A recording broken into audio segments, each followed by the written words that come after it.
ਸ਼ਹਿਰ ਚੰਡੀਗੜ੍ਹ ਦਾ ਜ਼ਿਕਰ ਹੋਵੇ ਔਰ ਬੁਲਟ ਦਾ ਜ਼ਿਕਰ ਨਾ ਹੋਵੇ, ਰਾਇਲ ਇਨਫੀਲਡ ਦਾ ਜ਼ਿਕਰ ਨਾ ਹੋਵੇ, ਐਵੇਂ ਹੋ ਨਹੀਂ ਸਕਦਾ। ਪਰ ਇੰਨਾ ਜ਼ਰੂਰ ਹੈ ਕਿ ਹੁਣ ਰਾਇਲ ਇਨਫੀਲਡ ਖਰੀਦਣ ਵਾਲਿਆਂ ਲਈ ਚੰਡੀਗੜ੍ਹ 'ਚ ਬੁਲਟ ਦੀ ਔਰ ਖਾਸ ਕਰਕੇ ਜੋ ਕਾਲਜ ਪੜ੍ਹਦੇ ਨੇ, ਗੇੜੀ ਰੂਟ ਜਿਨ੍ਹਾਂ ਦੇ ਲਈ ਇੱਕ ਮੈਮੋਰੇਬਲ ਥਾਂ ਹੈ, ਤਾਂ ਉਹਨਾਂ ਲਈ ਇੱਕ ਜ਼ਰੂਰ ਨਿਰਾਸ਼ਾ ਵਾਲੀ ਗੱਲ ਹੈ।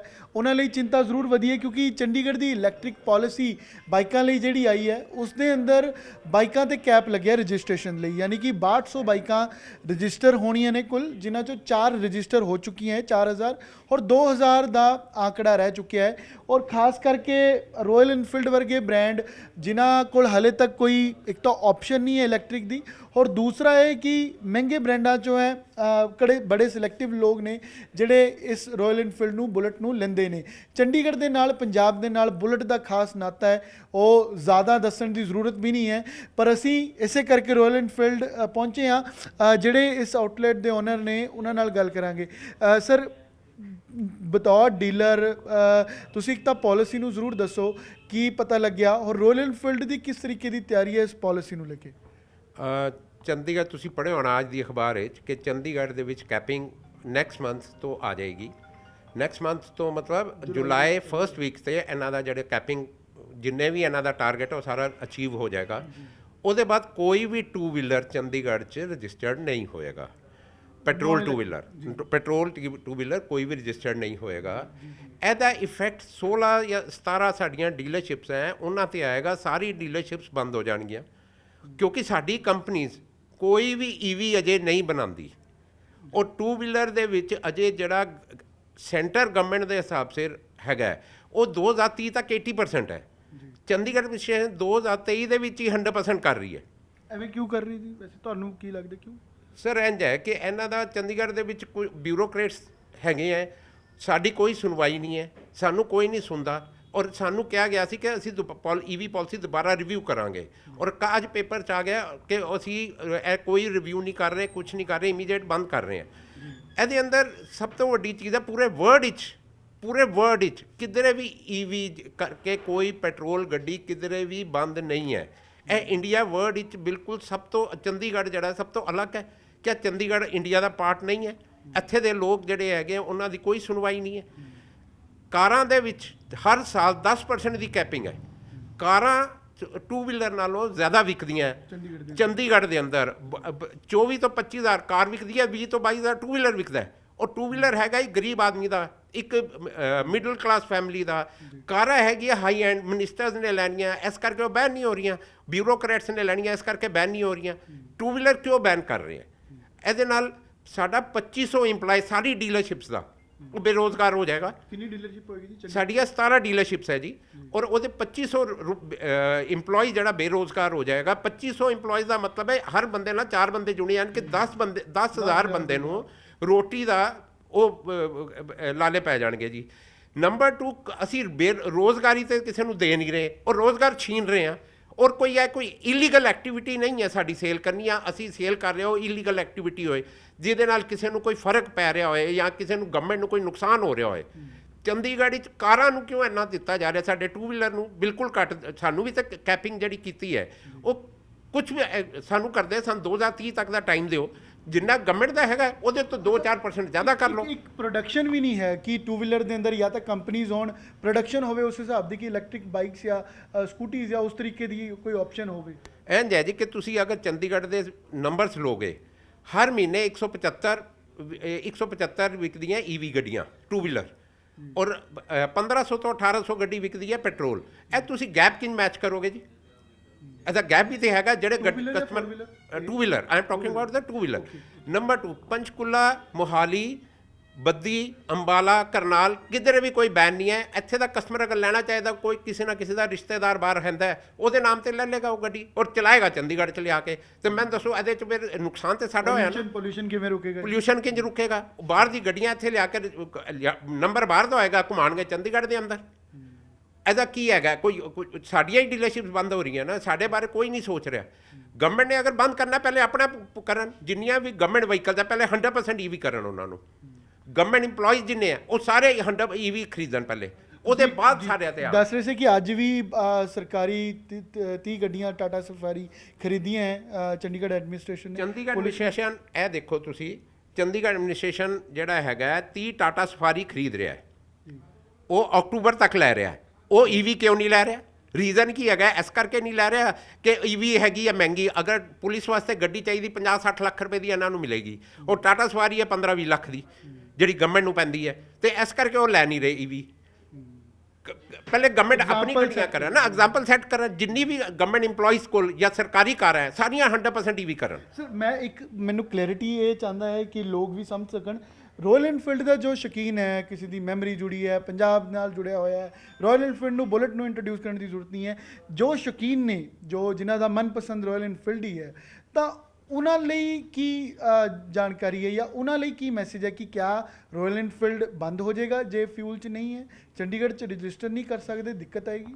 ਇੰਝ ਹੈ ਜੀ ਕਿ ਅਗਰ ਤੁਸੀਂ ਨਵਾਂ ਪੜ੍ਹਿਆ ਹੋਏ, 1 ਅਪ੍ਰੈਲ ਤੋਂ E20 ਫਿਊਲ ਵਾਲੀਆਂ ਗੱਡੀਆਂ ਆ ਗਈਆਂ ਸਾਡੇ ਕੋਲ। ਗਡਕਰੀ ਸਾਹਿਬ ਨੇ ਕਿਹਾ ਸੀ ਕਿ ਜੋ 1 ਅਪ੍ਰੈਲ ਤੋਂ ਜਿਹਦੇ 'ਚ 20% ਇਥਨੋਲ ਹੈ, ਉਹ ਵਾਲਾ ਪੈਟਰੋਲ ਅਜੇ ਆਇਆ ਨਹੀਂ ਹੈ, ਲੇਕਿਨ ਸਾਡੇ ਕੋਲ ਗੱਡੀਆਂ ਆ ਗਈਆਂ। ਮਤਲਬ ਐਜ਼ ਕੰਪਨੀਆਂ ਨੇ ਪੈਸਾ ਲਗਾਇਆ ਇਹਨਾਂ ਤੇ, E20 ਬਣਾਉਣ ਵਾਸਤੇ ਕੰਪਨੀਆਂ ਨੇ ਪੈਸਾ ਲਗਾਇਆ, ਲੇਕਿਨ ਸਾਡੇ ਚੰਡੀਗੜ੍ਹ ਬਿਲਕੁਲ ਬੰਦ ਹੋ ਗਈਆਂ। ਇਹ ਚੀਜ਼ਾਂ ਤੇ ਇਹਨਾਂ ਨੂੰ ਦੇਖਣਾ ਚਾਹੀਦਾ ਨਾ। ਜਾਂ ਤੇ ਹੈ ਕਿ ਸਾਡੀ ਗੱਡੀਆਂ ਬਹੁਤ ਜ਼ਿਆਦਾ ਪੋਲਿਊਸ਼ਨ ਕਰ ਰਹੀਆਂ। ਸਾਡੀ ਗੱਡੀਆਂ ਤੁਹਾਡੀ BS ਭਾਰਤ 6 ਹੈਗੀ ਹੈ, 62 ਜਿਹਦੇ ਵਿੱਚ E20 ਵਾਲੀਆਂ ਆ ਗਈਆਂ ਗੱਡੀਆਂ। ਤੇ ਰਜਿਸਟ੍ਰੇਸ਼ਨ ਜਿਹੜੀ ਹੈ ਬੰਦ ਕਰਕੇ ਚੰਡੀਗੜ੍ਹ ਦੇ ਉਹਨਾਂ ਨੂੰ ਜਿੰਨੇ ਵੀ ਕਿਸੇ ਨੇ ਵੀ ਲੈਣੀ ਹੈ, ਉਹ ਕਿਸੇ ਆਪਣੇ ਰਿਲੇਟਿਵ ਦੇ ਨਾਮ ਉੱਪਰ ਹਰਿਆਣਾ ਪੰਜਾਬ ਚੋਂ ਲੈ ਕੇ ਆਏਗਾ, ਔਰ ਚੰਡੀਗੜ੍ਹ ਐਡਮਿਨਿਸਟ੍ਰੇਸ਼ਨ ਦਾ ਰੈਵਨਿਊ ਲਾਸ ਬਹੁਤ ਜ਼ਿਆਦਾ ਹੋਏਗਾ। ਤੇ ਤੁਸੀਂ ਕੀ ਕਰੋਗੇ ਜਿਨ੍ਹਾਂ ਦੀ, ਜਿਵੇਂ ਤੁਹਾਡੀ ਡੀਲਰਸ਼ਿਪ ਹੈ, ਸੇਲ ਹੈ, ਜਾਂ ਤੁਹਾਡੇ ਕੋਲ ਕੀ ਆਪਸ਼ਨ ਬਚਦੀ ਹੈ, ਕੀ ਸੋਚਦੇ ਹੋ? ਐਂਡ ਆਫ ਦਾ ਡੇ ਜੀ ਸਾਨੂੰ ਸਾਰੀਆਂ ਡੀਲਰਸ਼ਿਪਸ ਬੰਦ ਹੋਣਗੀਆਂ, ਕਿਉਂਕਿ ਸਰਵਾਈਵਲ ਨਹੀਂ ਹੈ। ਬਿਕੋਜ਼ ਸਾਡੀ ਕੰਪਨੀਆਂ ਈਵੀ ਨਹੀਂ ਬਣਾਉਂਦੀਆਂ, ਔਰ ਈਵੀ ਕੋਈ ਲੈਣ ਵਾਲਾ ਕਸਟਮਰ ਵੀ ਬਹੁਤ ਘੱਟ ਹੈ। ਹੁਣ ਜਿਹੜਾ 3rd ਫਲੋਰ ਤੇ ਜਾਂ 4th ਫਲੋਰ ਤੇ ਰਹਿੰਦਾ ਚੰਡੀਗੜ੍ਹ 'ਚ, ਜਾਂ 2nd ਫਲੋਰ ਤੇ ਵੀ ਰਹਿੰਦਾ, ਉਹ ਈਵੀ ਕਿੰਨ ਚਾਰਜ ਕਰੇਗਾ ਜੀ? ਇਹਦੇ ਬਾਰੇ ਕਿਸੇ ਗਵਰਨਮੈਂਟ ਨੇ ਨਹੀਂ ਸੋਚਿਆ। ਉਹ ਕਿੰਨ ਚਾਰਜ ਕਰੇਗਾ? ਅਗਰ ਉਹਦੇ ਕੋਲ ਈਵੀ ਚਾਰਜਿੰਗ ਸਟੇਸ਼ਨ ਕਿੰਜ ਲਗਾਏਗਾ, ਕੀ ਕਰੇਗਾ ਜੀ? ਠੀਕ ਹੈ, ਗਵਰਨਮੈਂਟ ਨੇ ਆਪਣੇ ਈਵੀ ਸਟੇਸ਼ਨ ਲਗਾਤੇ ਹੈ, ਲੇਕਿਨ ਉਹ ਪਹਿਲੇ ਸਵੇਰੇ ਨਿਕਲੇਗਾ ਆਫਿਸ ਵਾਸਤੇ, ਉਹ ਜਾ ਕੇ ਉੱਥੇ ਪਹਿਲੇ ਆਪਣਾ ਸਕੂਟਰ ਚਾਰਜ ਕਰੇਗਾ, ਫਿਰ ਉਹ ਅੱਗੇ ਜਾਏਗਾ। ਹੁਣ ਜਿਹੜਾ ਬੰਦਾ 50 ਕਿਲੋਮੀਟਰ ਜਾਂ 100 ਕਿਲੋਮੀਟਰ ਡੇਲੀ ਰਨਿੰਗ ਹੈ, ਉਹ ਈਵੀ ਚਲਾ ਹੀ ਨਹੀਂ ਸਕਦਾ। ਔਰ ਈਵੀ ਦੀ ਗਾਰੰਟੀ ਨਹੀਂ ਹੈ ਕਿ ਤੁਹਾਡੀ 100 ਕਿਲੋਮੀਟਰ ਹੀ ਚੱਲਣੀ ਹੈ। ਹੋ ਸਕਦਾ 60 ਤੇ ਬੈਟਰੀ ਖਤਮ ਹੋ ਜਾਏ, 50 ਤੇ ਬੈਟਰੀ ਖਤਮ ਹੋ ਜਾਏ। ਚੰਡੀਗੜ੍ਹ ਤੋਂ ਬਾਹਰ ਹੋ ਨਹੀਂ ਜਾ ਸਕਦਾ। ਤੁਹਾਨੂੰ ਲੱਗਦਾ ਚੰਡੀਗੜ੍ਹ ਦੇ ਲੋਕਾਂ ਨੂੰ ਸੂਟ ਨਹੀਂ ਕਰਦੀ ਈਵੀ ਇਸ ਤਰੀਕੇ ਦੇ ਨਾਲ? ਕਿਸੇ ਜਗ੍ਹਾ ਵੀ 100% ਈਵੀ ਸੂਟ ਨਹੀਂ ਕਰਦੀ ਜੀ, ਕਿਸੇ ਜਗ੍ਹਾ ਵੀ। ਅਗਰ ਤੁਸੀਂ 200 ਕਿਲੋਮੀਟਰ 500, ਹੁਣ ਤੁਸੀਂ ਦਿੱਲੀ ਜਾ ਕੇ ਕਾਰ ਤੇ ਵਾਪਸ ਆਣਾ ਹੈ, ਤੁਸੀਂ ਕਿਸੇ ਵੀ ਕਾਰ ਤੇ ਨਹੀਂ ਜਾ ਕੇ ਉਸ ਦੇ ਸੇਮ ਡੇ ਵਾਪਸ ਨਹੀਂ ਆ ਸਕਦੇ, ਬਿਕੋਜ਼ ਉਹਦੀ ਚਾਰਜਿੰਗ ਹੀ ਨਹੀਂ ਹੈਗੀ ਹੈ ਤੁਹਾਡੀ ਗੱਡੀਆਂ ਵਿੱਚ। ਤੁਹਾਨੂੰ ਅਗਰ ਦਿੱਲੀ ਜਾ ਰਹੇ ਹੋ, ਦਿੱਲੀ ਜਾ ਕੇ ਮਿੰਨਤਾਂ ਕਰਨੀਆਂ ਪੈਣਗੀਆਂ ਕਿਸੇ ਦੀ, ਭਾਈ ਮੇਰੀ ਗੱਡੀ ਦੀ ਚਾਰਜਿੰਗ ਤੇ ਲਗਵਾਉਣੀ ਹੈ, ਜਾਂ 4 ਤੋਂ 6 ਘੰਟੇ ਤੁਹਾਨੂੰ ਪਹਿਲੇ ਆਪਣੀ ਉੱਥੇ ਬੈਠ ਕੇ ਚਾਰਜ ਕਰਵਾਉਣੀ ਪਏਗੀ, ਤਾਂ ਤੁਸੀਂ ਵਾਪਸ ਆ ਸਕਦੇ ਹੋ। ਤੁਸੀਂ ਕਹਿ ਰਹੇ ਹੋ ਕਿ ਇਸ ਤਰੀਕੇ ਦਾ ਜੇ ਫੈਸਲਾ ਲੈਣਾ ਵੀ ਸੀ ਤਾਂ ਕੰਪਨੀ ਨੂੰ ਡਾਇਰੈਕਟ ਚਾਹੀਦਾ ਹੈ, ਜਾਂ ਕੰਪਨੀ ਨੂੰ ਕਿਹਾ ਜਾਵੇ ਕਿ ਬਣਾ ਨਹੀਂ ਉਹ ਪ੍ਰੋਡਕਟ ਜੋ ਡੀਲਰਸ਼ਿਪ ਸੇਲ ਕਰੇ। ਇੰਝ ਹੈ ਜੀ ਕਿ ਸਾਨੂੰ ਪ੍ਰੈਸ਼ਰਾਈਜ਼ ਕਰਨ ਦਾ ਕੀ ਫਾਇਦਾ? ਕੰਪਨੀਆਂ ਨੂੰ ਕਰੋ। ਕੰਪਨੀਆਂ ਅਗਰ ਵੀ ਬਣਾਉਣਗੇ ਤੇ ਅਸੀਂ ਵੇਚਾਂਗੇ। ਅਸੀਂ ਵੀ ਆਰ ਰੈਡੀ। ਅਸੀਂ ਵੀ ਚਾਹੁੰਦੇ ਹਾਂ ਕਿ ਚੰਡੀਗੜ੍ਹ ਪੋਲਿਊਸ਼ਨ ਫਰੀ ਹੋਏ, ਗ੍ਰੀਨ ਹੋਏ। ਹੁਣ ਜਿਹੜੀ ਬਾਹਰ ਦੀ ਬੱਸਿਸ ਆਉਂਦੀਆਂ, ਹਰਿਆਣਾ ਪੰਜਾਬ ਤੋਂ ਆਉਂਦੀਆਂ, ਇੰਨਾ ਪੋਲਿਊਸ਼ਨ ਕਰਦੀਆਂ ਕਿ ਇੰਨਾ ਮੇਰਾ ਖਿਆਲ ਹੈ ਕੋਈ ਨਹੀਂ ਕਰਦਾ ਜਿੰਨਾ ਉਹ ਬੱਸਿਸ ਪੋਲਿਊਸ਼ਨ ਕਰਦੀ। ਉਹ ਬਿਲਕੁਲ ਆ ਰਹੀਆਂ ਅੰਦਰ, ਧੂਏ ਉਡਾਉਂਦੀਆਂ ਆ ਰਹੀਆਂ, ਉਹਨਾਂ ਨੂੰ ਕੋਈ ਨਹੀਂ ਪੁੱਛਦਾ। ਲੇਕਿਨ ਸਾਡੇ 2 ਵੀਲਰ ਦੇ ਉੱਪਰ ਹੈ ਬੈਨ ਲਗਾ ਕੇ ਸਾਡੇ ਸਾਰੇ ਬਿਜ਼ਨਸਿਸ ਬੰਦ ਕਰਨ ਦੇ। ਸਾਡਾ ਜਿੰਨਾ ਇਨਫਰਾ ਹੈ ਉਹਦੇ ਤੇ ਸਾਡਾ ਪੈਸਾ ਲੱਗਿਆ ਹੋਇਆ ਹੈ, ਉਹਦੇ ਤੇ ਕਰੋੜਾਂ ਰੁਪਇਆ ਲੱਗਿਆ ਹੋਇਆ ਹੈ। ਐਡਮਿਨਿਸਟ੍ਰੇਸ਼ਨ ਨੂੰ ਕੀ ਕਹਿਣਾ ਚਾਹੋਗੇ ਜੀ? ਮੈਂ ਇਹ ਕਹਿਣਾ ਚਾਹਾਂਗਾ ਜੀ ਸਾਡੇ ਬਾਰੇ ਸੋਚਿਆ ਜਾਏ, ਕਿਉਂਕਿ ਸਾਡੀਆਂ ਡੀਲਰਸ਼ਿਪਸ ਜਿਹੜੀਆਂ ਉਹ ਕਰੋੜਾਂ ਰੁਪਇਆ ਸਾਡਾ ਇਨਫਰਾ ਤੇ ਲੱਗਿਆ, ਜਿਹਦਾ ਕਿ ਵਾਪਸੀ ਕੋਈ ਨਹੀਂ ਹੈ। ਸੈਕਿੰਡ ਜੀ ਸਾਨੂੰ ਚੰਡੀਗੜ੍ਹ ਤੋਂ ਬਾਹਰ ਜਾਣਾ ਪਏਗਾ, ਉਹ ਵੀ ਜਾਣਾ ਤਾਂ ਪਏਗਾ ਕਿ ਸਾਨੂੰ ਡੀਲਰਸ਼ਿਪ ਬਾਹਰ ਮਿਲੇਗੀ ਤਾਂ ਜਾ ਸਕਦੇ, ਅਦਰਵਾਈਜ਼ ਤਾਂ ਸਾਨੂੰ ਕਲੋਜ਼ ਕਰਨਾ ਪਏਗਾ। ਸੈਕਿੰਡ ਚੀਜ਼ ਜਿਹੜੀ ਹੈ, ਚੰਡੀਗੜ੍ਹ ਦਾ ਰੈਵਨਿਊ ਲਾਸ ਵੀ ਹੈ ਇਹਦੇ ਅੰਦਰ, ਔਰ ਇਹਦੇ ਵਿੱਚ ਕਈ ਚੀਜ਼ਾਂ ਹੈਗੀਆਂ ਜੀ ਜਿਹੜੀਆਂ ਲੁਕੀਆਂ ਇਹਨਾਂ ਨੇ ਨਹੀਂ ਦੇਖਿਆ। ਕਈ ਸਾਡੀ ਡੀਲਰਸ਼ਿਪਸ ਬੈਂਕਰਪਟ ਹੋ ਜਾਣਗੀਆਂ, ਕਿਉਂਕਿ ਉਹਨਾਂ ਦੇ ਲੋਨਸ ਇਸ ਟਾਈਮ 100 ਕਰੋੜ ਰੁਪਏ ਦਾ ਸਟਾਕਸ ਡੀਲਰਾਂ ਕੋਲ ਖੜੇ ਹੈ, 16 ਡੀਲਰਸ ਕੋਲ। ਇੱਕ ਡੀਲਰਸ਼ਿਪ ਬਣਾਉਣ ਵਾਸਤੇ 5 ਤੋਂ 6 ਕਰੋੜ ਰੁਪਏ ਚਾਹੀਦੇ ਹੈ, ਔਰ ਉਹਦੇ ਬਾਅਦ ਜਿਹੜਾ ਇਨਫਰਾ ਤੇ ਪੈਸਾ ਲੱਗਦਾ ਉਹ ਅਲੱਗ ਚਾਹੀਦਾ ਹੈ, ਔਰ ਸਾਡਾ ਸਾਰਾ ਜ਼ੀਰੋ ਹੋ ਜਾਏਗਾ। ਤੁਹਾਡਾ ਨਾਂ ਕੀ ਹੈ ਜੀ? ਮੇਰਾ ਨਾਮ ਬਲਵਿੰਦਰ ਸਿੰਘ ਉਬਰੋਏ ਹੈ ਜੀ। ਤੁਸੀਂ 1957 ਚੋਂ? ਮੇਰੇ ਗ੍ਰੈਂਡਫਾਦਰ ਨੇ ਸਟਾਰਟ ਕੀਤੀ ਸੀ ਜੀ 1957 ਦੇ ਵਿੱਚ। ਮੇਰੇ ਫਾਦਰ ਨੇ ਜੁਆਇਨ ਕੀਤਾ, ਮੈਂ ਜੁਆਇਨ ਕੀਤਾ, ਹੁਣ ਮੇਰਾ ਬੇਟਾ ਮੇਰੇ ਨਾਲ। ਅਸੀਂ 4 ਜਨਰੇਸ਼ਨ ਤੋਂ ਤੁਸੀਂ ਡੀਲਰਸ਼ਿਪ, ਅਸੀਂ ਵਰਲਡ ਦੇ ਓਲਡੈਸਟ ਡੀਲਰ ਹੈਗੇ ਆ ਜੀ। ਵਰਲਡ ਦੇ ਓਲਡੈਸਟ ਡੀਲਰ ਹੈ ਰਾਇਲ ਐਨਫੀਲਡ 'ਚ। ਅਗਰ ਚੰਡੀਗੜ੍ਹ ਹੈਰੀਟੇਜ ਹੈ ਤੇ ਮੇਰੀ ਡੀਲਰਸ਼ਿਪ ਵੀ ਇੱਕ ਹੈਰੀਟੇਜ ਹੈ। ਥੈਂਕ ਯੂ ਸੋ ਮਚ ਜੀ। Thank you. ਤੇ ਜਿਵੇਂ ਦੱਸ ਰਹੇ ਸੀ ਸਰਦਾਰ ਜੀ ਕਿ ਇਹਨਾਂ ਦੀ ਸਭ ਤੋਂ ਪੁਰਾਣੀ ਡੀਲਰਸ਼ਿਪ ਹੈ ਔਰ ਚੌਥੀ ਪੀੜ੍ਹੀ ਹੁਣ ਆ ਚੁੱਕੀ ਹੈ ਜੋ ਇਸ ਡੀਲਰਸ਼ਿਪ 'ਚ ਹੈ। ਵਰਲਡ ਦੀ ਸਭ ਤੋਂ ਓਲਡੈਸਟ ਡੀਲਰਸ਼ਿਪ ਇਹਨਾਂ ਕੋਲ ਹੈਗੀ ਹੈ। ਇਹਨਾਂ ਦਾ ਵੀ ਜੋ ਤਜਰਬਾ ਹੈ ਉਸ ਮੁਤਾਬਕ ਕਿ ਈਵੀ ਬਾਈਕਸ ਨੂੰ ਇਸ ਤਰੀਕੇ ਦੇ ਨਾਲ ਇੱਕਦਮ ਥੋਪਿਆ ਨਹੀਂ ਜਾ ਸਕਦਾ, ਪ੍ਰੈਕਟੀਕਲੀ ਪੋਸੀਬਲ ਨਹੀਂ ਹੈ। ਡੀਲਰਸ਼ਿਪ ਦੇ ਅੰਦਰ 2500 ਇਸ ਤਰੀਕੇ ਦੇ एम्प्लॉयज़ ने जो बेरोज़गार हो जाएंगे और ख़ास करके कई डीलरशिप बैंकक्रप्ट हो जाएंगी। मैडम कैसे देखती हैं जो चंडीगढ़ एडमिनिस्ट्रेशन ने कहा है कि अब पुरानी जो है वो तो चलेंगी लेकिन नई अगर आपने ख़रीदनी है तो आपको इलेक्ट्रिक ही खरीदनी पड़ेगी, उसी का रजिस्ट्रेशन होगा। सर अब गवर्नमेंट उसको प्रमोट कर रही है, पर मेरे हिसाब से तो पेट्रोल ज़्यादा बेनिफिट हमें दिखती है क्योंकि हम वो यूज़ भी कर रहे हैं और हमारे पेट्रोल ख़त्म हुआ, हमने कहीं जाना, हम 50 रुपये भी डलवा सकते हैं, 100 रुपये भी डलवा सकते हैं, अपनी टंकी भी फुल करवा सकते हैं। बाकी ये जो है मुझे मतलब कि रेट में कोई फ़र्क नहीं लग रहा है कि हमें बैटरी लगा करके बैटरी का रेट अगर हम पूछ रहे हैं कहीं भी लेने जा रहे हैं तो कह रहे हैं कि इसका रेट जो है 25 के ऊपर ही आएगी बैटरी, 3 साल में ख़त्म ही होनी है इसने या 2 साल में ख़त्म ही होनी है। हाँ जी 25,000 से ऊपर है बैटरी। फिर उसको सुन के हमारा मन जो है डाइवर्ट हो रहा है कि हम पेट्रोल ही ले लेते हैं। हमें 1.25 लाख से ऊपर। हाँ 1.25 लाख से हमने बहुत सारी TVS की भी पता करी है, बजाज की भी पता करी है, पर बहुत मतलब ओला की भी पता करी है, मतलब एक 30 के ऊपर ही है, इससे कम की तो कोई भी नहीं है। जैसे जहाँ आप रहते हैं मैम वहाँ पे क्या पॉसिबल है चार्जिंग करना या कोई एडमिनिस्ट्रेशन ने वहाँ पर कोई ऐसा प्रबंध किया? ऐसा कुछ नहीं है सर, भी गवर्नमेंट की तरफ से कुछ नहीं है। अगर हम उसको चार्ज का मतलब करते हैं तो अपने घर से ही हम उसको बिजली की तार हाँ लगा सकते हैं, मतलब गवर्नमेंट ने कुछ नहीं किया इसके लिए। सेकंड फ्लोर पे अगर कोई रहता है, थर्ड फ्लोर पे रहता है, उसके लिए पॉसिबल होगा चार्जिंग? मुश्किल है सर इसके लिए तो, अगर गवर्नमेंट अगर कुछ नहीं करती है, नीचे नहीं लगाती है तो चार्ज के लिए, तो फिर तो वो काम मुश्किल है क्योंकि थर्ड फ्लोर तक लोग रहते हैं। पर आपको नहीं लगता कि उसकी मेंटेनेंस कोई नहीं है, फ्यूल का खर्चा नहीं है, कोई सर्विस ज़्यादा कॉस्ट नहीं पर मुझे लगता है सर दोनों मिला के अगर उसकी बैटरी देखा जाए तो दोनों बराबर है। इसकी रीसेल वैल्यू है, उसकी रीसेल वैल्यू नहीं है। अगर हम कभी भी एक्टिवा को अपना कोई भी पेट्रोल गाड़ी बेचते हैं तो हमारे वो अच्छे खासे रेट मिल जाते हैं 5, 7, 6 साल के बाद, पर उसकी अगर हम उसकी रीसेल वैल्यू नहीं। मैंने काफ़ी मतलब लोगों से पूछा है, सब यही कहते हैं। कोई अच्छा ब्रांड आपको लगता बना भी नहीं रहा है? हाँ जी अभी तो कर कोई आ भी नहीं रहा। और मैंने ये भी सुना है कि जो इलेक्ट्रिक है उस पर हैवी बंदा बैठे तो वो स्लो थोड़ी हो जाती है। बारिश के मौसम में डबल सवारी रख करके भी स्लो हो जाती है। मैं ये चाहती हूँ कि कस्टमर डिसाइड करे कि हम इलेक्ट्रिक लेंगे या पेट्रोल गाड़ी लेंगे, उसका रजिस्ट्रेशन नहीं बंद होना चाहिए ज़बरदस्ती, कि मतलब कि बिल्कुल फोर्स किया जाए पब्लिक की तुम जो है इलेक्ट्रिक लो, वो हम डिसाइड करेंगे। पर एडमिनिस्ट्रेशन कहता है कि पॉल्यूशन है, ग्रीनरी है, ये चीज़ें इसलिए बंद ही कर दी है रजिस्ट्रेशन कम्प्लीटली। और आपको नहीं लगता कि ज़्यादातर लोग जिनकी कम आय है, कम पैसा है, जिनके पास छोटा काम करते हैं, उनका ज़रिया ये 2 व्हीलर है? सर ये तो है, बच्चे कॉलेज जा रहे हैं, बच्चों को मम्मी लेने जा रही है, मम्मी भी चला रही है, बच्चे भी चला रहे हैं, कॉलेज जा रहे हैं, स्कूल जा रहे हैं, 2 व्हीलर तो ज़्यादा चल ही रहे हैं। पर सर इसमें बंद नहीं होने चाहिए, बस मैं जानती हूँ बंद नहीं होनी चाहिए। देखिए दोनों चीज़ों के मेरिट और डीमेरिट तो दोनों के ही होते हैं। तो एक तरह से अच्छा भी है हमारे इन्वायरमेंट के लिए, क्योंकि आजकल इतना पोल्यूशन होता जा रहा है धीरे धीरे, इतनी गर्मी सीज़न जो है हमारे कितने चेंजेस हो रहे हैं। हमारे अभी मई जून चल रहा था तो मौसम कितना चेंज हुआ है, तो उसके लिए भी अच्छा है। लेकिन ये है कि जो आम आदमी है उसके लिए फिर दिक्कत हो जाती है बीच में कि पेट्रोल से जो चलने वाली है उसको न्यू चीज़ें ख़रीदनी पड़ेंगी, उसके लिए सारी चीज़ें कॉस्टली पड़ती हैं। तो दोनों चीज़ें एक दूसरे को मैचअप करने के लिए, जो बैलेंस करने के लिए है, लेकिन हमें ये है कि वो पीछे वाली बंद नहीं करनी चाहिए। हाँ आप उसको बढ़ावा दो, पीछे वाली बंद नहीं, वैसे उन्होंने हाँ, रजिस्ट्रेशन ही कंप्लीटली बंद कर दिया। हाँ वही ना, रजिस्ट्रेशन नहीं बंद करनी चाहिए उनको कि हाँ फ्यूल वाली ही चलेंगी। ये है कि हाँ उनको प्रमोट करो जो आपकी बैटरी वाली है, लेकिन फ्यूल वाली को बंद नहीं करना चाहिए। अगर आप एकदम से स्टॉप कर देते हैं इट विल मतलब greatly impact us. The reason is that now we are using it right, might be not able to afford the new one right. In that case if the government immediately stop it, then how I am able to afford the new one, right? जो नया है registration उसका बंद किया है, जैसे आपको कल को कभी सेल आउट करके नया खरीदना हो तो आपको इलेक्ट्रिक ही खरीदना पड़ेगा. How you compare it like both this fuel one also and the electric also? Yeah, if I can say about the environment, it will be good for the environment, right? Because just because of the fuel, it also like degrade the environment. If we will come into the electric segment, then environment will be less affected by it. So you'll go for electric also? Yeah, I will go for a longer way, right? Right. ਕਿਹੜੀ ਚੀਜ਼ use ਕਰਦੇ ਹੋ? Activa? हाँ जी sir जी. ਕਿਹੜੀ company? Sir जी Activa 5G seat जी अपनी बात. हाँ जी ਕਿੰਨੇ ਟਾਈਮ ਪਹਿਲਾਂ ਲਈ ਹੈ? सर जी. और ये साल हो गया सर जी पूरे. साल. हाँ जी. कहाँ चलाई है? सर जी मैंने तो सर जी हरिद्वार सर जी हरिद्वार तक चल रही, सर जी उत्तराखंड तक चल रही है. हाँ जी. अच्छा, एक जो कहते हैं कि जो इलेक्ट्रिक है, हाँ जी, हाँ जी. बैटरी वाली, वो उसका क्या आपको लगता है, कैसी है वो? सर जी मैंने सर जी ट्राई नहीं करी, पर सर जी बेस्ट यही है वैसे तो. क्यों?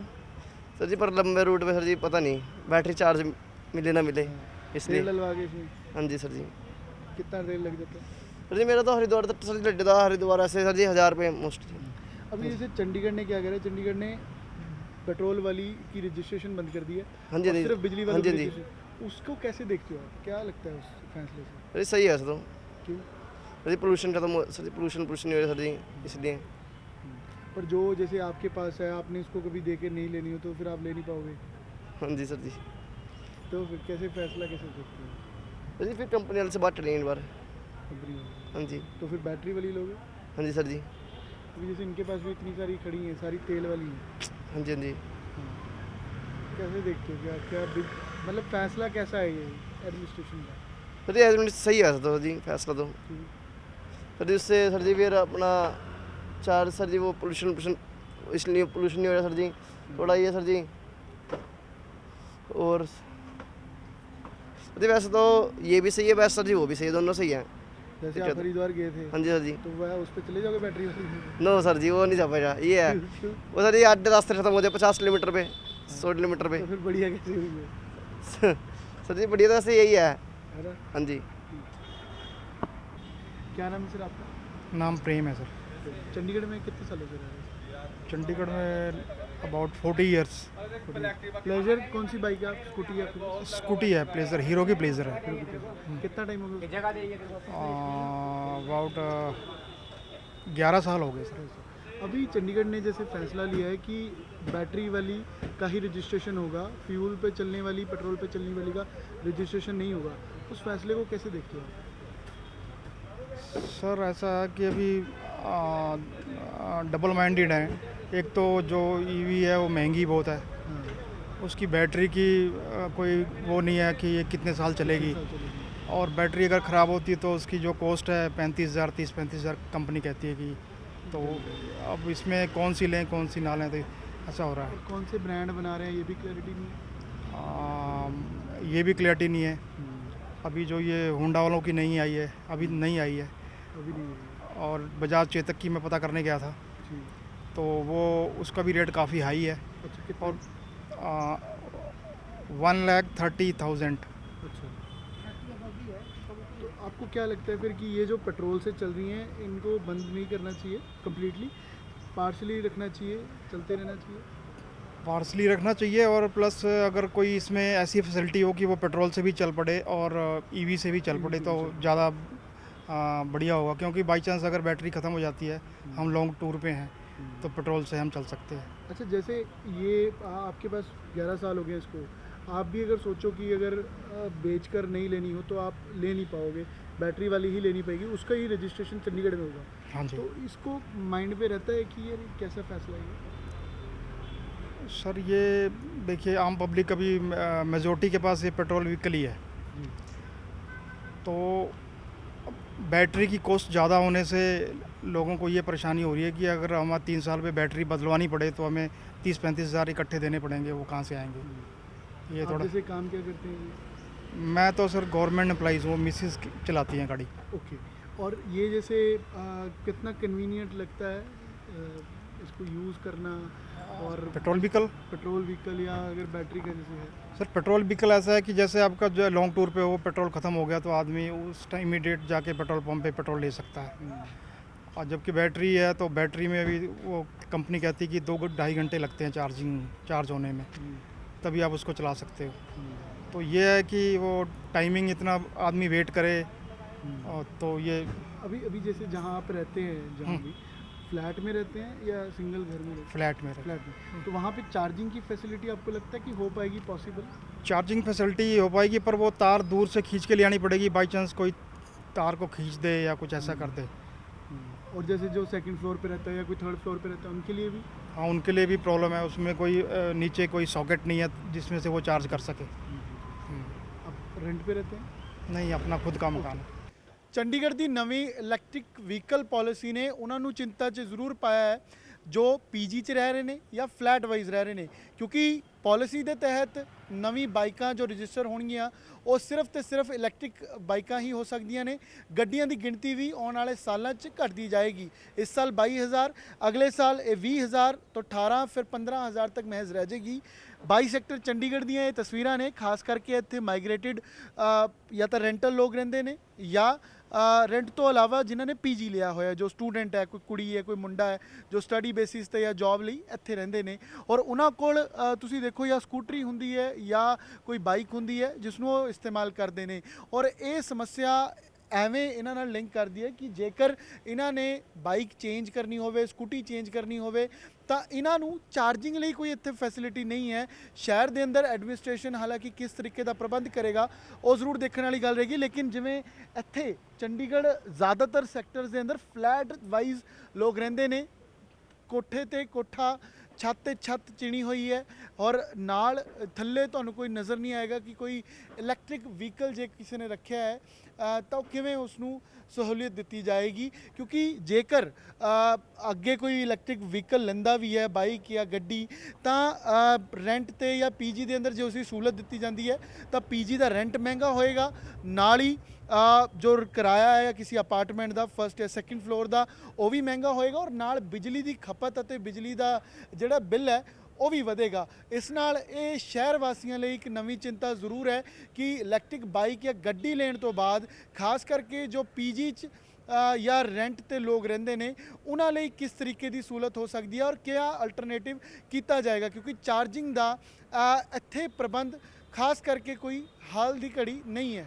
ਕੈਮਰਾਮੈਨ ਵਿਨੋਦ ਦੇ ਨਾਲ ਅਮਨ ਭਾਰਦਵਾਜ, ਨਿਊਜ਼ 18 ਚੰਡੀਗੜ੍ਹ।